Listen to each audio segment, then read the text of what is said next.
give folks a few more minutes to come in. It's just about time.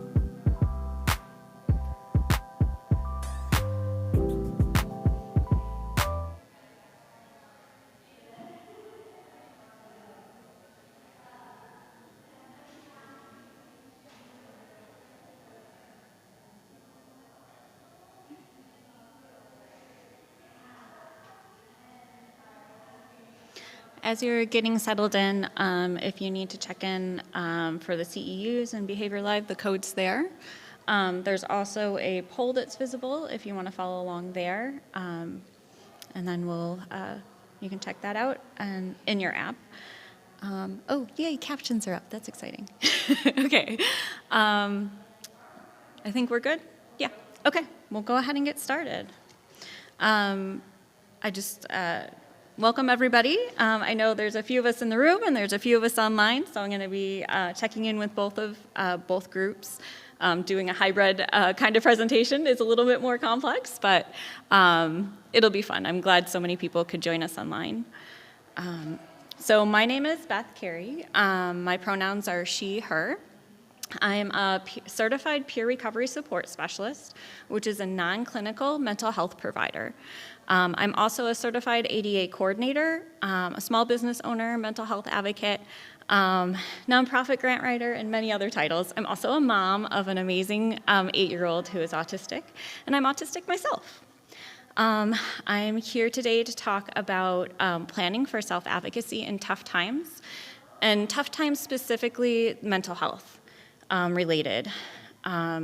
And this could be specifically if you or your loved one has a mental health condition, or just those meltdowns and shutdowns that we experience as parents probably pretty regularly if you're part of our community. I do want to do a quick trigger warning because this conversation is about mental health, and I will be sharing a bit of my personal story. There will be mentions of suicide, self-harm, discrimination, and potentially difficult topics. So if you're in the room, feel free to get up, walk around. If you need to take a break, because it is a deep conversation, I'm not offended. Please step out, take care of yourself, honor your body. For folks online, feel free to walk away, take a quick break, shake it off, whatever you need to do to feel comfortable. As we're settling in, I see a couple of you have taken the poll. There's a poll that's live in the Behavior Live app, just kind of getting a feel for who's in the room. What I'm seeing is a lot of parents and family. Yay, you're in the right place. This is the caregiver track. And then a few folks with multi-titles. Understand that as well. Many of us wear so many hats. Oftentimes, like we heard at our keynote, when you have a neurodivergent child, you often have someone with neurodivergence in your family, and maybe discover it yourself.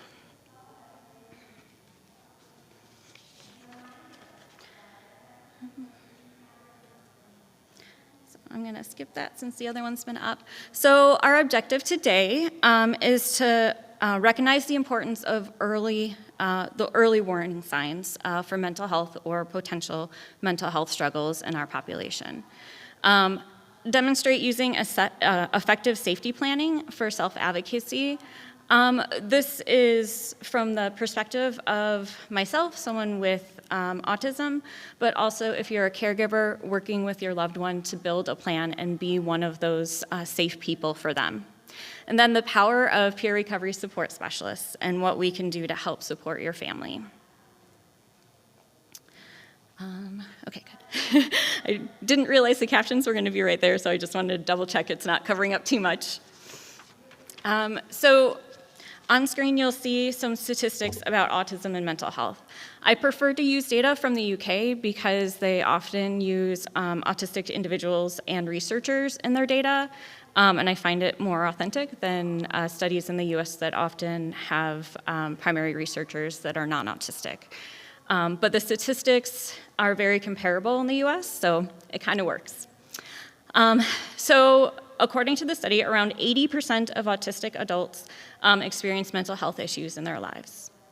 It's probably not surprising, especially from what we heard this morning.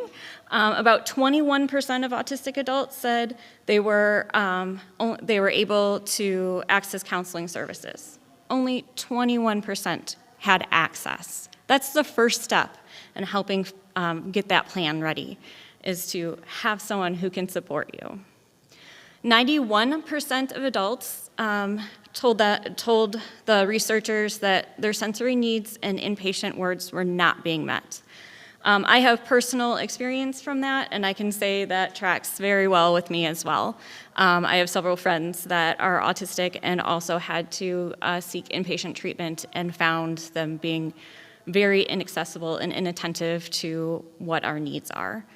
And safety planning and having a safety plan or a RAP plan helps advocate when you're in that mental health crisis and can't verbalize what you need. You have your paperwork, you have your advocates to say, no, she really does need her stuffed animal in the safety ward, or she's going to have a meltdown and your therapy's not gonna work for her. About 32% of adults said they felt like mental health professionals had a good understanding of autism. With 80% of autistics experiencing mental health conditions and only 32% of professionals really understanding them, that's a pretty scary statistic for me. That means that most providers don't understand the unique things that our bodies need to stay regulated. Yikes. That's why I'm here today. I think this is so important for family members and individuals with autism and our providers to really understand how our bodies and brains work differently and how we can really help support folks when they're struggling. A few more things. Oh, it did cut it off, sorry. 35% of autistic people have considered suicide. 35% of people with autism have considered suicide. It's pretty scary. Even more scary to me is people with autism are 7 times more likely to attempt suicide than non-autistic people. And women with autism have a higher rate of suicide than men with autism. I discovered this statistic when I was part of the Illinois Council on Developmental Disabilities Partners in Policymaking program. I had to do an advocacy project, which was pretty terrifying for me because up to that point I really didn't know what advocacy was and didn't know how to speak up for myself. When I started doing research for my project on healthcare accessibility and I found that statistic, I cried. I ended up calling my table friends that were at the program with me, and I asked them, like, what do I do with this? I don't even know how to process this. At first, I was relieved to understand that I wasn't alone with the suicidal ideations that I had had all my life. But it was also terrifying that I wasn't alone, that so many people like me struggled like this. I'm going to go into a little bit of my personal story so you can kind of think about how this might relate to you or your loved ones, or if you're a provider, how it might relate to the clients that you're seeing. This is kind of my general bio that I do, but since you're here with me today, I'll give you a little bit more of my backstory. Again, this is potentially triggering. Please take care of yourself during this part. So I was a late diagnosed autistic. I had multiple misdiagnoses before we discovered that it was really just autism. And I say just autism because now that I know who I am, I'm very proud of it. I understand what I need to survive. Okay. These are actual pictures from my journals growing up. People often wonder when my mental health struggles began. It's a complicated question based on what mental health struggles you're really looking at. But the first documentation we have of a problem is in my journal from when I was 10 years old in November 1993. I wrote, "I want to die," in big letters across 2 pages of my Pink Panther journal, in handwriting that wasn't typical for me.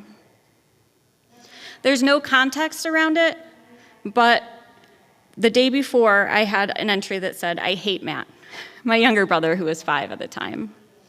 The entry afterwards was simply talking about how I got to square dance with a boy I liked in school the next day. In junior high, my symptoms escalated. November 1995, I wrote, "I just tried to kill myself 5 times." This writing was in calmer handwriting and explained that my dad had called me selfish for buying a 15-cent piece of candy and a pair of earrings with my babysitting money.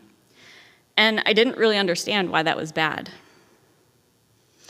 And then, shortly after, I went to buy Matchbox cars for my little brother, and I got in trouble again.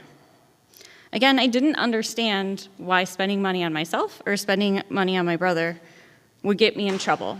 It made no sense to me. I was also failing English at the time, despite being a good kid and trying hard. Something we heard this morning from our speaker that I was like, oh, she sees me.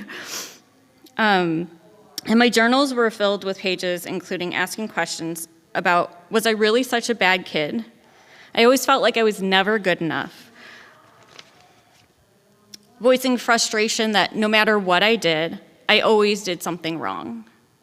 I didn't understand the rules that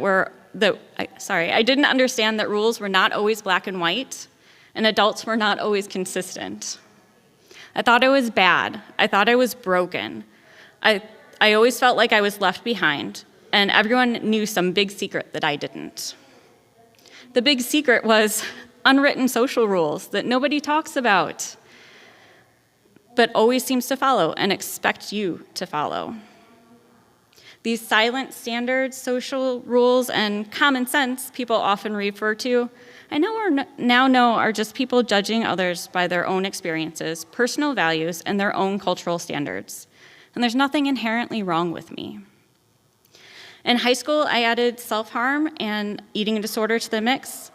I had lots of feeling of shame and feeling like I should have known or I was a mistake and I was a burden to my friends and family.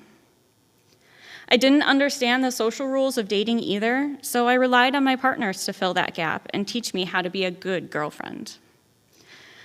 Sadly, it led me to being raped more than once in high school. I graduated from high school with the support of my big sister and my best friend who struggled with the same mental health conditions that I did. And now we know that he also had autism. He understood my pain better than I did on most days, and he was able to help me navigate through the darkness. In the fall of '01, I made it to college. It was a huge achievement. I remember in my high school IEP meeting, sitting at the long table in the back of the room, all the adults were talking and I was just kind of a token in the room, saying, don't really expect much from her. You don't really need to send her to college, kind of figure out a job for her or something to do. Well, my parents didn't stand for that. We were a household that believed in college, so I was going. It was the first time I was on my own, and all the stories I heard about college was that roommates became best friends. I opted for a triple room. Why not have 2 best friends? Well, my roommates were cousins, and they wanted nothing to do with me. They saw me as a spoiled rich white girl, as they would say to my face all the time. A few weeks in, they started treating me better, and I thought we were friends. But then they stole my checkbook and my credit cards and made several fraudulent charges. I was crushed. First, because I wasn't a spoiled rich girl, and so my credit card was maxed out, and the overdraft fees on my checking account had been adding up every day, and I couldn't cover it. But what hurt more was the fact that I thought these girls were my friends. But they were just buttering me up to steal from me. They were never really my friends. The school moved me to a dorm room that was on the teacher floor with a roommate who was grieving the loss of suicide from her last roommate only a few weeks before. I joke now that perhaps the room was cursed, but it was likely because of the financial burden, feeling betrayed, lost, and alone, and trying to adjust to college life while struggling to make friends at school that weighed on me that night. One night after work, I walked into my dorm room feeling like I was consumed in darkness. My roommate was away for the weekend, and I had just gotten off my 2 a.m. shift at Husky Patrol, a job I loved, walking folks home from the library to their dorm room and back to feel a little safer on campus at night. It's hard to say what triggered those actions that led me to the ER that night, and I've had suicidal ideations before in small attempts, but this was different. I felt like something engulfed me in the darkness, and I was not myself. All the words I had been told of not being good enough, always behind, being a burden, seeing how I weighed on everybody when they were helping care for me. Everything I had done wrong in my life filled my head. I remember waking up freezing and desperately clinging to my teddy bear in the ER. I had heard someone say, "Teddy bear's awake," and they moved me to the psych ward. I felt scared and alone. Everything sounded like it was underwater. I was barely able to comprehend what was happening to me. I wanted all the noise to stop, and I wanted to disappear. The hospital gown I was in was so itchy, and my situational mutism left me unable to speak. Eventually, my mom came and picked me up, and I never saw my teddy bear again. I was placed on a wait list for psychiatric treatment, but the wait list was 2 months long. Once there was an opening, I struggled more. The facility was not set up for the way that autistic brains work. Our brains tend to process better bottom up, not top down. So asking me how I feel just makes everything feel worse because I don't have words for that. I struggle with alexithymia, meaning I can't put words into my emotions. I'm much better at wiggling them out or stimming them out or doing movement type activities or playing music that matches. I'm not very good at telling you how I feel. But eventually, with help of therapy, my friends, and my sister, I got better. This is my big sister. My older sister understood me in ways that nobody else could, because she struggled just like me. Siblings are a gift that people often forget when it comes to navigating a disability. Kristen had always encouraged me to journal, listen to music, and find other emotional outlets. She helped me navigate the darkness. She helped me translate the world. So on October 24th, 2003, at the age of 22, when my sister got the news that the pain she had been having in her back was actually a rare cancerous tumor that had no cure, my life was thrown into chaos again. The news obliterated all of the strategies I worked hard to build to help work through my mental health condition. I stopped speaking again. I tried to drown myself in music and in work, in writing and in school. And my mom's mental health condition spiraled worse than mine. My parents spent every single penny they had to try and find an experimental cure for her. The news of my sister's cancer not only meant that I was losing my big sister, it meant that I was losing my sole safe person, the person who understood me and how I see the world. She had helped me make progress when therapists couldn't. She was there on the bad days to sit with me and translate the world for me. She helped me figure out how to navigate talking to teachers when I needed more help, navigating making friends and peers and actually connecting. even helping me understand the jokes on TV shows that I just didn't get.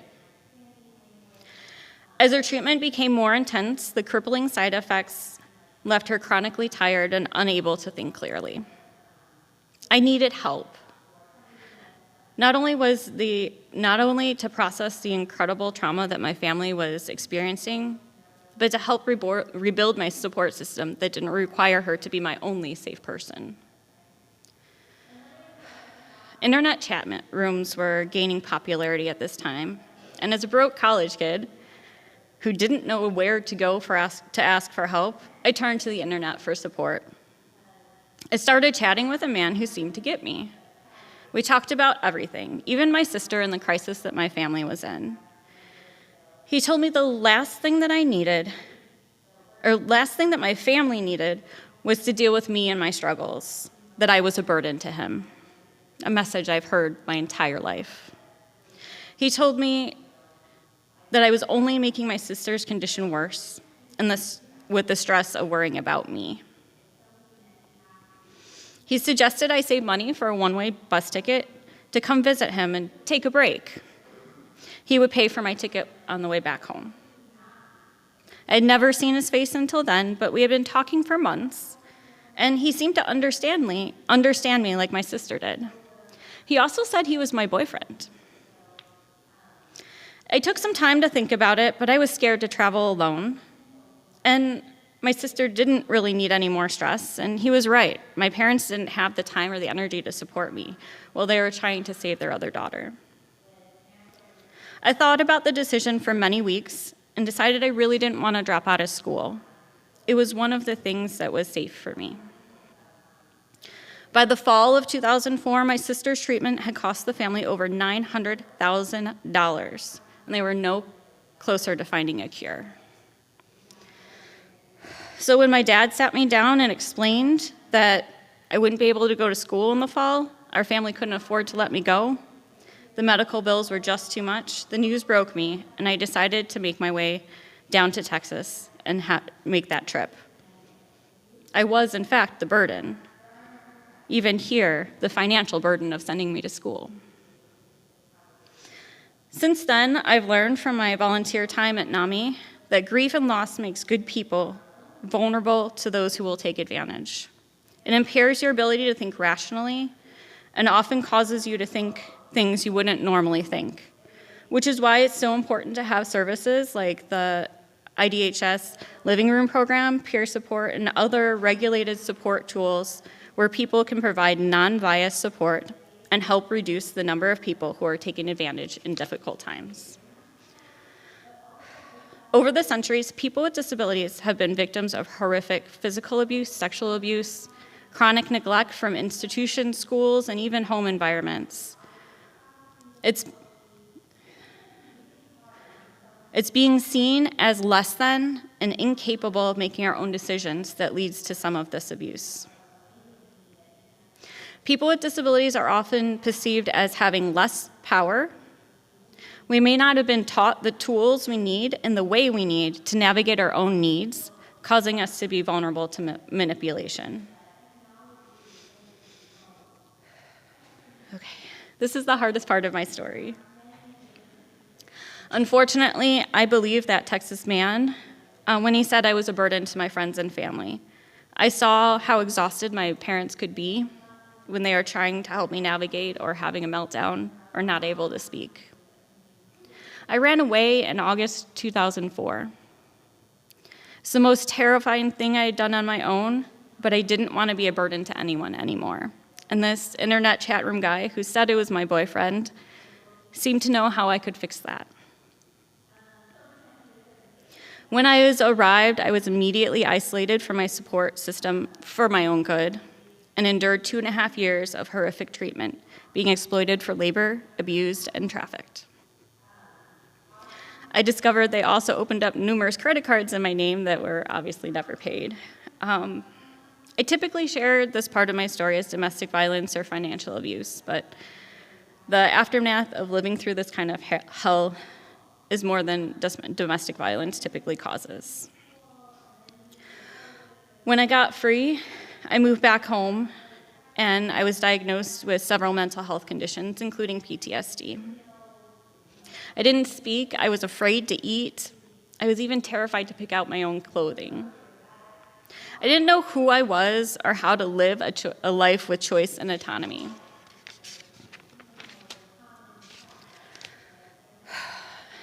Well, it took time, I began to live again. And I was doing okay. Here are some things that I enjoy doing in life. I still have good days and bad days, but more good days than bad days, and that's what matters to me. I've learned boundaries, which has been essential for me, and self-advocacy skills that I'm still learning, but has really served me to keep myself safe from manipulation. I don't want anyone to take advantage of me or anyone I care about, ever again. So one of the big tools in my toolkit to help me stay on track and not have to rely on a single person to help me with my mental health is my safety plan. For folks that are in person, I'm showing up my RAP plan. This is a very huge document that I've built over time. And it has all kinds of questions in it that help me first remember what I need in tough times, and second, be able to advocate for my needs if I'm unable to or incapable of doing it at the time. Some of the questions include what my warning signs are, what kind of tools help keep me well, what do I need to do every day to stay regulated? How do I notice if I'm dysregulated? All of these things are kind of overlapping between my autistic symptom or my autism symptoms and my mental health, because for me they're intertwined at this point. I can get dysregulated or I could get a panic attack. They can look very, very similar to the outside eyes, but internally they're very, very different. And the tools that I need to support those are different. You'll have access to the PowerPoint, which does have links to sample safety plans. Now I'm fortunate to have a diverse support network of other autistic people, which are probably the most valuable asset in my support system, and neuroaffirming people who really understand my needs, listen to what I have to say, and I call these people my safe people. They're aware of my safety plan and what's in it, and they've agreed to advocate for me if I'm unable.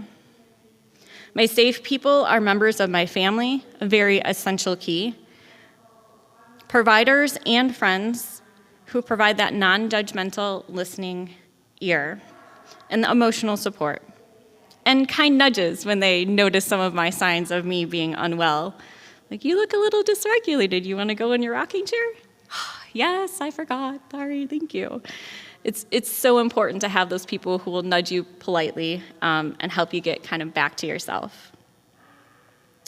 And I can work with them through my safety plan without fear or judgment or stigma or them forcing me to do something that does not feel safe for me. Here's one example of my tools. So I've identified some of my triggers. Not all my triggers are known. Sometimes things happen or life changes and things adapt. But one of my triggers is I have PMDD, which is periods that are really intense that also come with suicidal ideation. We know from the research I've done on it that it's typically related to the hormone imbalance, and it typically comes right around my period. Yay, once a month I get to struggle with suicidal thoughts. Great. Well, I'm here today, so I can tell you that my plan works. In my plan, I have preventative measures starting the week before my period. I do extra journaling, I take extra breaks. I'm very fortunate to have a boss who understands that I'm autistic and I have mental health conditions and allows accommodations, quick walks, doesn't do back-to-back meetings, especially this week, because I cannot handle that without a break. And then I have other things that bring me comfort. I know the captions are covering up a little bit at the bottom, but if it gets to a point where it's really, really impacting, where I have to take the day off of work, or I can't be a mom, or I can't do what I need to do to kind of function day to day, I have some things that I do rarely that really help pick me up, and this is just by trial and error. So my family really loves to do dry ice fruit drinks. So we put dry ice in pop, and it bubbles like a Harry Potter cauldron. For whatever reason, that will pick me up on days that are really, really tough and remind me that to appreciate the little things in life. On the other side of the screen with all the numbers, those are some other things that are in my toolkit. I have over 100 things that I can pick from depending on what's going on. So I'm curious, what are some coping strategies that help you in difficult times? For folks that are tuning in online, feel free to put it in the chat box. For folks in person, what do you guys use to help in difficult times, either with yourself or your loved ones? Yeah. I was recently diagnosed with ADHD. Nice. Welcome to the club. And I was exposed to art therapy. Yeah, awesome. I find the expressive arts and art therapy to be really a great strategy. I'm actually certified in expressive arts. Oh, so cool. But just anything that has to do with like creativity and sensory really does help me. Anything that's like not super open. Perfect. So if you didn't hear that online, she was sharing that art and creative works are really important to her regulation and help her stay well, and she's pursuing doing artistic endeavors, so that's exciting. But there was a point that's really important to point out within the scope of art, nothing that's too overwhelming. So my son is a sensory seeker. I'm a sensory avoider. I agree with you. Art should not be overwhelming. My son loves when you put colored shaving cream in colors and just like do art like moving it around. Ooh, my worst nightmare. So you definitely have to be aware of what your body likes and needs with that and adapt it to your situation. Awesome. Thank you so much for sharing. Anyone else? Yeah. So I also was diagnosed with ADHD Yay. years ago, in my late 30s. And things that I found that have worked for me is I also need to just kind of take myself out of situations and away from other people. Luckily, I just live with my husband, so it's just the two of us. And so like he understands when I just need to like be alone. But I will either read and just kind of delve into someone else's story to get out of my own story in the moment. Yeah. Or play Minecraft for some reason. Oh, that's awesome. Touching trees. Yeah. You know, is something Chicken jockey. I don't know. It just like gets me out of whatever I'm in my head and just allows me to just kind of get somewhere else to help me kind of get through things. That's awesome. No, I think I got the drift, but you can correct me. So folks online, if you didn't hear that, she was saying she needs to really take a break and kind of step away from things, but also reading books or getting into other people's stories or kind of getting into something kind of that hyper-focus mode is kind of what I'm hearing to kind of get through it. Awesome, thank you. Yeah, go ahead. Sure. Being around other individuals who like know how to co-regulate. Yes. Are more regulated themselves. Yeah, definitely. That's one of the key things that my safe people do is they know how to co-regulate. If you're not familiar with the term, it's basically their calm kind of gets absorbed into your calm. That's the easiest way I can explain it, or you mirror that calm. My safe people definitely know that if they're agitated, I'm going to be agitated. If they're nervous, I'm going to be nervous. I'm very lucky that my partner has ADHD and he's amazing in crisis, and I'm terrible in it. So he can jump in with the crisis mode and be calm and like help co-regulate. And I can jump in with the organization and the hyper focus. I'm really good at project management. My day job's writing grants, and I love it. That would be his worst nightmare. So we have a good balance in our household. Excellent. Yeah. Yeah. As a parent, my son's 29. He's Awesome. level 3, would be considered profound autism. And I think for me, it's my coping strategies are when he starts to show signs that he's escalating. I tend to escalate a little bit PTSD, right? Yeah. My son's like a Roger science. So, I definitely have some of that. And so I think then I have to go back to and remember, listen, when he starts pacing or those early signs of agitation really don't lead to aggression anymore. Good. Yeah. And we have good preventative calming strategies that I know are very successful and work for him. So it's like a verbal script. So Yep. I say to myself, okay, I'm okay here. This doesn't tend to lead to, aggression anymore. And I have tools. And Yep. so that's what I kind of script to myself. I take a breath and then I use the tools, right? That calm him. So I think, when you just lived through, we had some really rough behavioral times and stuff for me. And it created some PTSD. Like our dog would run to the crate because he Yeah. was afraid my son's going to split. So I think sometimes just reminding yourself, especially if you've been in those situations and have come out of them, that this doesn't lead to the bad stuff anymore, and calm yourself that way. Yeah. Awesome. Would you mind sharing one of the things you do for prevention? Yeah, so we have the first thing we do is get him seated because he's so big. And then the next thing we do is just try to catch him being good. So he's just Awesome. sitting there and, he's not hitting the chair or the wall or, we're like, look at you, thank you for being so nice. And we just appreciate you. And sometimes, depending on how escalated it is, we may give him, a raisin or something. And then we start trying to expand the length of time between each reinforcement. So obviously, in the beginning, we're just reinforcing the good calm body. And usually after 5 minutes of that, we may give that reinforcement every 15 seconds, and by the end, you're doing it every minute, and then we're out of it, right? So, Yeah. I don't know, I'm not a clinician, so hopefully I explained that. It's okay. You're in a room of caregivers, friends, and allies, so you are good.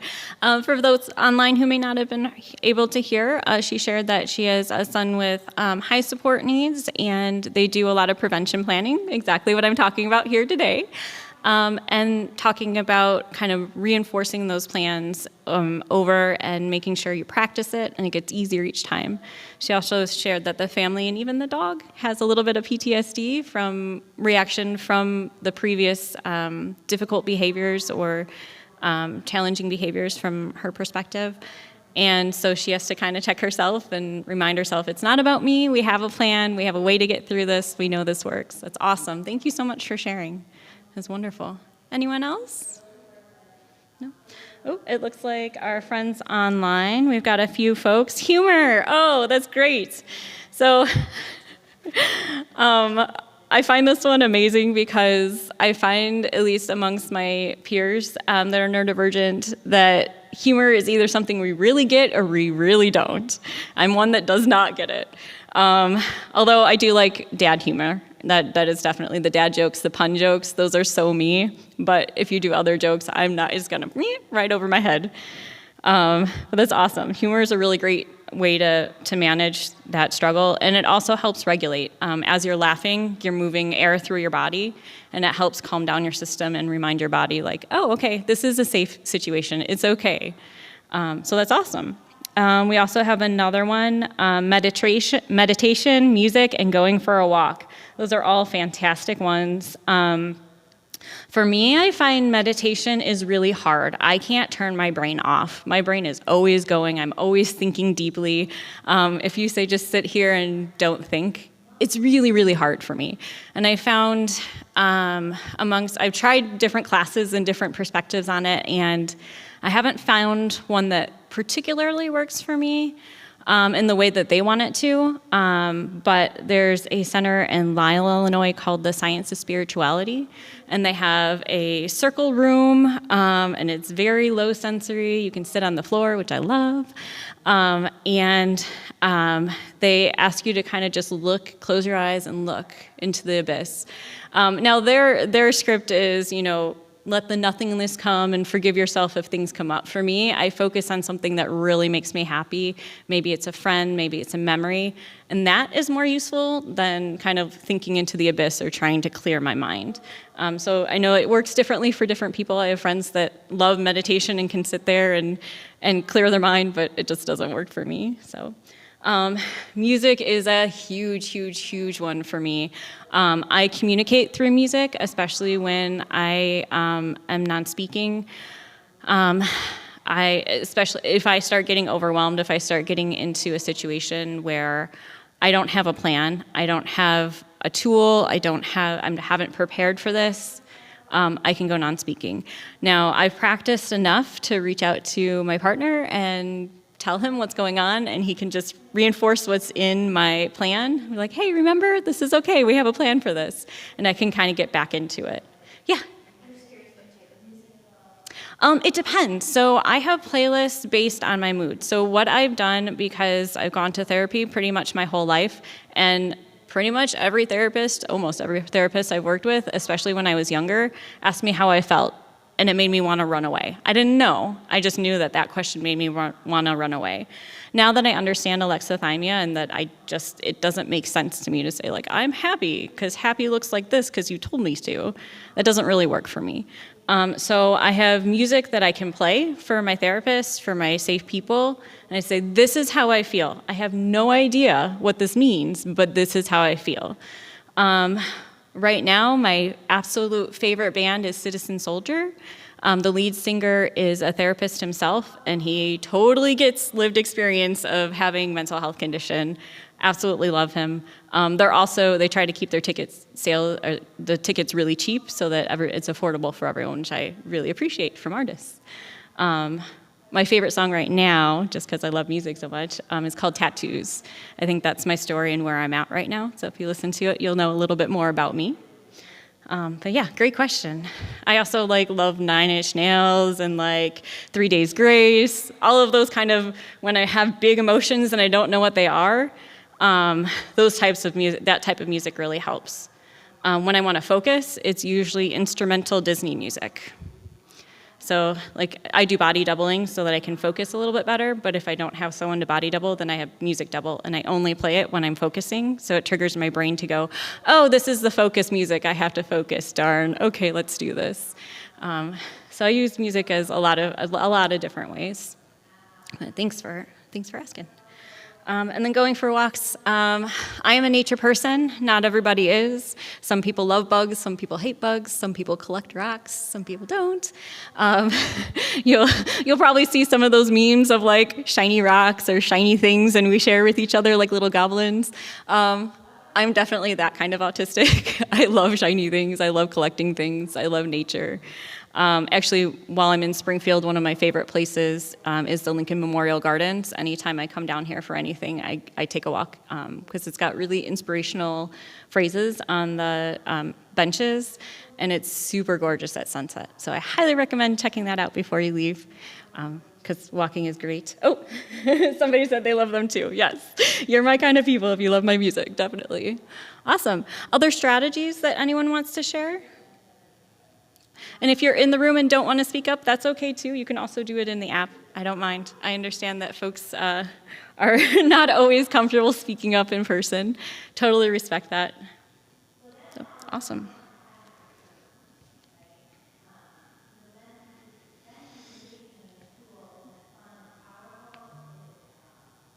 Just giving folks one more minute online if they want to type anything in.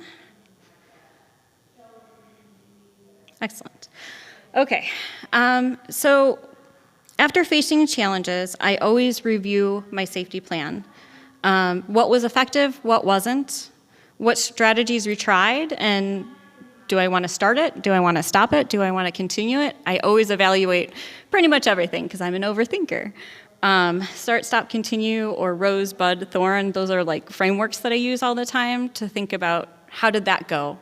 It gives me some really solid framework to think about things without going too much into it and obsessing about the things that were a challenge or things that didn't go wrong.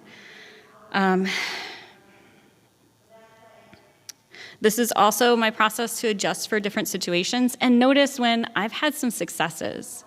Like, for instance, I have an app that I use that tracks my suicidal ideations. It tracks my self-harm. It tracks my depression and my anxiety medicine. And I can notice patterns. I'm like, oh, I'm having suicidal thoughts. I didn't do anything on them. Great, because I've gotten to the point in my recovery where I'm not acting on them, but I still have those thoughts. Those intrusive thoughts come in. It's just part of who I am at this point. But I can see that data, I can see that trend, and I can look at how things has changed over my life using my safety plan. Like, oh, I didn't have to go get that dry ice drink to figure out how to recover from that. I just went for a walk. To me, that's a huge success. And you take those steps and do those practice, and it gets you through those hard days even easier. But I also utilize therapy. I have a therapist that's great. She says you can drop in anytime. You can figure out, if you're having a rough week, I understand. She's also neurodivergent herself, which really helps, especially when your therapist gets it. She's like, yeah, I know you. Like, just drop in, or we can do a chat box real quick. Like, I'm having struggles. Can you just chat box me? She's awesome with that. I also participate in the living room program, so that's a drop-in alternative to the ER for someone who's struggling with mental health condition. So oftentimes if somebody's struggling, especially from a caregiver perspective or a friend perspective, you don't know what's going on if you haven't really talked about it. And a lot of times people call 911 and it gets them to go to the ER, which if you're autistic, going to the ER is incredibly overwhelming and scary and itchy and cold and all of the things. So the living room program is literally an area that's set up to look like a living room, like anyone's front room or living room. There's couches, there's chairs, there's people with lived experience, and they are there to talk with you. They're there to help you figure out what resources you need, or just listen if you just need to get it all out of your head. So I've used that many times before to just kind of get me through that rough patch. Or there's also 988, which it used to be the suicide hotline, but now it's for any mental health crisis or condition.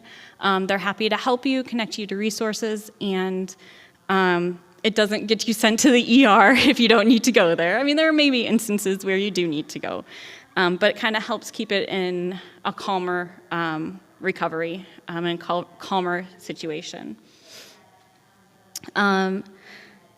Using my plan allows me the dignity of taking care of myself, making those choices for what works and what doesn't work for me.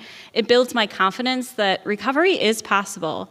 The shutdowns, the meltdowns, the flashbacks, all of the things that I've experienced in my life, they can be reduced and they can eventually be managed. Just like my autism isn't going away. It's how my brain works, it's how my body works. There's no way to change that, but I can manage it. I can use these tools to recover and to take care of myself and to start to listen and honor what my body needs. And I'm doing it in a way that's most effective for me. What works for me may not work for you. You might hear stuff today and you're like, oh, that would never work for me. That's wonderful. I'm glad you discovered something that didn't work for you, because it gets you one step closer to what might work for you. That's awesome. And that's why I love asking the question about folks' tools, because I learn from everybody else too. Everybody has different tools, and if we share them together, it makes a big difference. Oh, let's see. There's a message in the chat. I will answer that one at the end. Let's see. Okay. In addition to receiving peer support through the living room and through peer mentors, I also co-lead our teen support group at NAMI DuPage. It's something I love doing because almost all the teens in the room are neurodivergent and they're struggling with the same things I am. So I can talk from a personal experience like, hey, guess what? Like, your parents aren't listening to you. Here's some tools to help advocate for yourself. Oh, they won't let you talk in your IEP meeting. Guess what? In high school, there are many people who actually lead their own IEP meetings. And I help give them those tools so that they feel confident enough to speak up for themselves and start self-advocating. It's an amazing group. I love it. I also volunteer in the living room at NAMI. The one that I visit is actually in Aurora, so it's where I live. But I love the NAMI team. They're awesome. And I think what is really important and the key to all of this is those shared experiences and starting to listen to your body. If you don't know why you're reacting that way, or you don't know why your loved one's reacting that way, it's going to be seen as a burden. It's going to be seen as annoying or trouble. And people pick up on that. I picked up on it. I didn't know why my parents were so exhausted all the time trying to figure out what was going on with me. They didn't understand the meltdowns or me not being able to speak. And I felt like a burden. And it led to some really scary situations in my life. I've survived, and that's awesome, but I don't want anyone else to have to survive the way I did. External advice sometimes tells us how to feel better or look successful. From parents, well-meaning providers, and other folks in our lives. When you have folks that understand, and when you have a plan so you can tell them what's right for you, that's when you start seeing success. That's when you start seeing your struggles start reducing.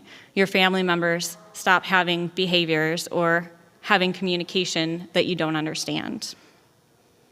Recognizing that not everybody has access to siblings like I did, or family members, or even support staff that really understand and listen to folks with autism and mental health struggles.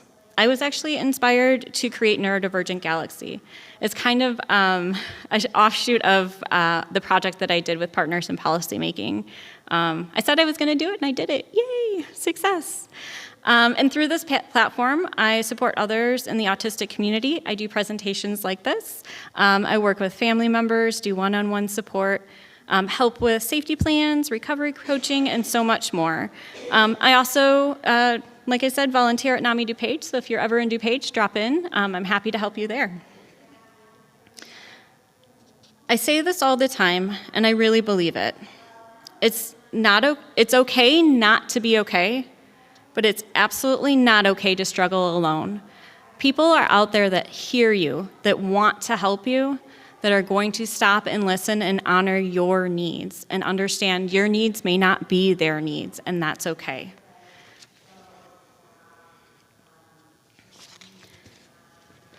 So the key takeaways, if you heard anything during this presentation, these are the things that I'd love you to take away. I know it's a lot. I try to keep it to 3, but I was very excited. So 1, develop your safety plan, whatever that looks like for you. Whether it's working with a loved one, understanding yourself. It starts with recognizing there's something that you don't like about your body. Maybe you're feeling anxiety. Maybe, after this conference, you're exhausted for 2 days. I know I will be. I took some time off so that I could recover because I know my body now. But I didn't know it before. I go to events, I do things, and I'd be like, oh, why do I feel so tired today? Why am I snapping at everyone? Why do I need my earphones on today?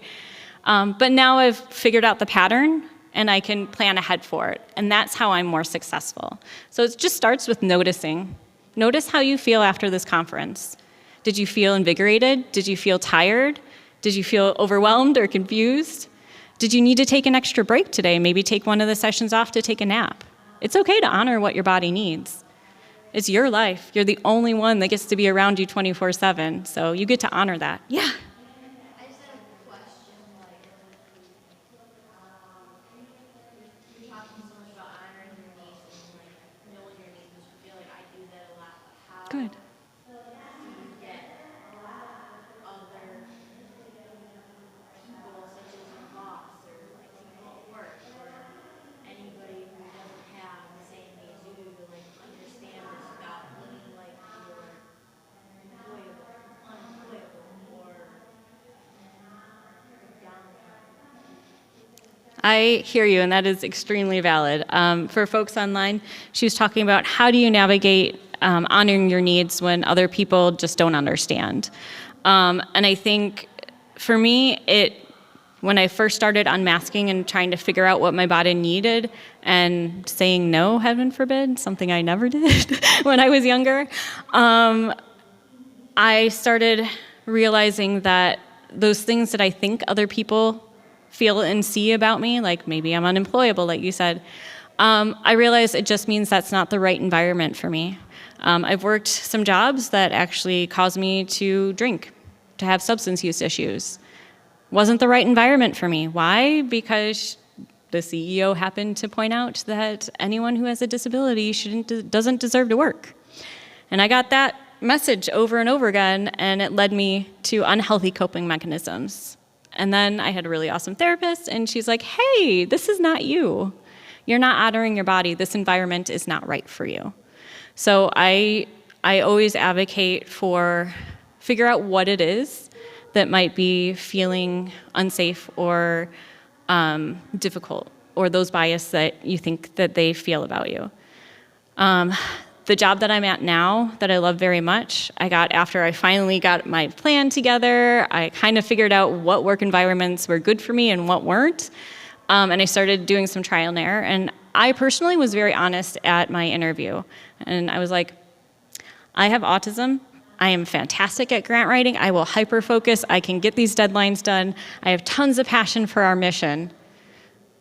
But don't ask me to do like social activities and do the team building stuff, because I'm not going to be okay with it. And my boss said, oh, that's great. Our bookkeeper actually is the same way. And I was like, whew, okay, that made me feel calm now. And then I slowly opened up more and more. And now my team knows I'm openly autistic. I've had other members of my team come to me and say, like, I have a sister, how can I help them? I have a friend, how can I help them? So for me, it was kind of being comfortable with myself and then slowly opening up and just testing the waters. I've had, like I said, I had that boss that was not a great boss. And so I know that person isn't a safe person for me to open up. So does that answer your question a little bit? Okay, I know I kind of went on a tangent there, but I could go on for hours about that. That is a whole other talk that I've done before. But it's a great question, because it's hard, especially in a world that doesn't get us all the time. So kind of our other key takeaways, take time to understand your needs. And if you're here in person, I have cards that I use with my son, with myself, even with my support groups. And it's just little questions. I'll come over here for a second. So it's called the Self-Discovery Deck. I just found it online. You can Amazon it, Temu it, whatever. There's all different versions of this. But they're just questions to consider. And what I love about this is there's no right or wrong answer. And your answer is going to be different than mine, and that's wonderful. That's awesome. I like doing this with my friends because we have a deeper understanding of each other, and I realize how much we have in common, which is great. There are other tools that you can use as well to kind of understand your needs, and it starts with kind of that interoception, like understanding what's happening in my body. I'm not very good at that.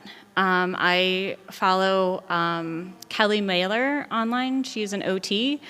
I feel like OTs are my favorite people in the world because they get us so well.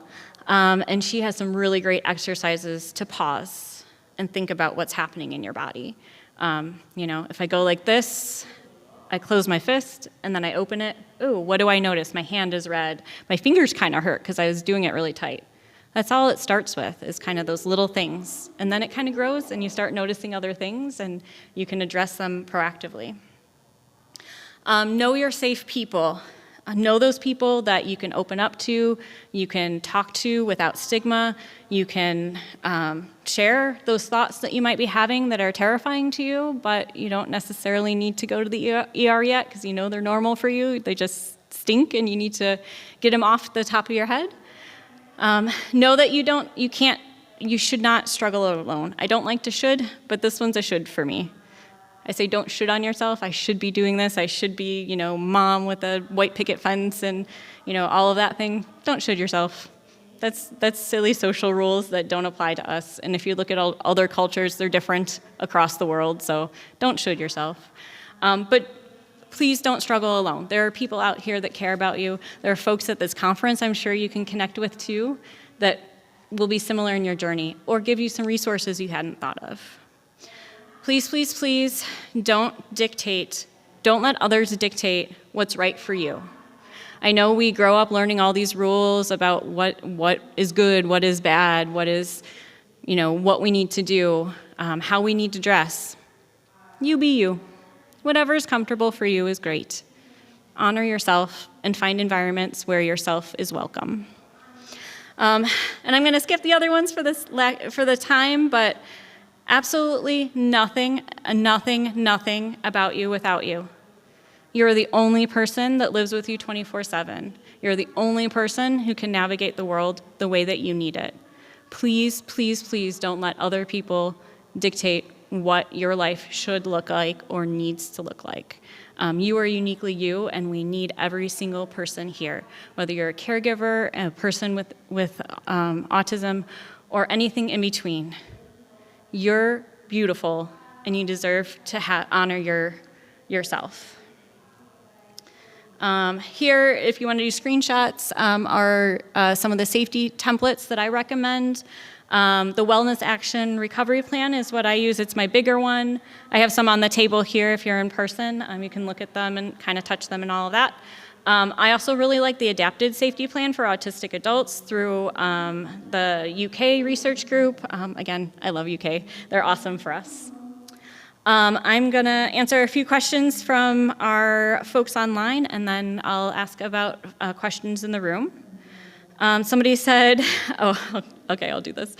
Somebody said, are you on social media? I'd love to follow you. Or DM me with a question. My information is on the slides, so you can take a picture. Feel free, reach out to me. I'm happy to help out. Neurodivergentgalaxy.com, info@neurodivergentgalaxy.com. I'm also on TikTok, but I am taking a little break right now just because it's transition season. My son's school's wrapping up, and it's going to be summer, so I kind of take that time off so that we can do more time together so that the transition is easier for him. So I do kind of take time off for my TikTok and my Facebook page, but you'll see me around. Feel free to reach out. How did you learn about all these tools and living? That's a big question. I don't know that we have time for all of that. Part of it is just practice. I have tons of books. Unfortunately, you're online, so I'm sorry. Unmasking Autism, Boundaries by Henry Cloud.